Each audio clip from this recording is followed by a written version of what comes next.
मी आनंदजी तुम्हाला विनंती करेन की या निमित्तानं एखादी अशी आठवण की जो भीमसेनजींकडून पहिल्यांदा तुम्हाला तो अभंग ऐकायला मिळाला आणि तो त्यांच्यासमोर गायला मिळाला, असा एखादी क्षण, आणि तो कोणता होता अभंग, तो तुम्ही थोडासा गाऊन दाखवावा अशी विनंती. एक आठवण माझ्या मनात आहे. एक ती पर्टिक्युलर अभंगाविषयी नाही आहे, परंतु तो एक चांगला योग होता माझ्या त्यांच्याकडे शिकायला लागल्यावर.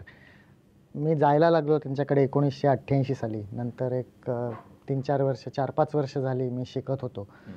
आणि मग एक दिवस गुरुजींनी सांगितलं, आज तुला तंबोऱ्याला बसायचं आहे माझ्या मागे. आणि तर तो जो कार्यक्रम होता तो शास्त्रीय संगीताचा नसून संतवाणीचा होता.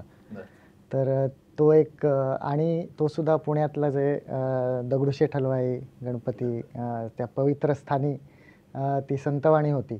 आणि त्या कार्यक्रमात पहिल्यांदा मी भीमसेनजींच्या मागे तानपुऱ्यावर बसलो. तर ती त्यामुळे तशी एक संतवाणीशी एक आठवण माझी जोडली गेलेली आहे. सगळेच अभंग संतवाणीतले त्यांनी अजरामर केले. आता isakal.com आहे देशातील नंबर 1 ची मराठी न्यूज वेबसाईट. प्रत्येक अपडेटसाठी isakal.com ला नक्की भेट द्या.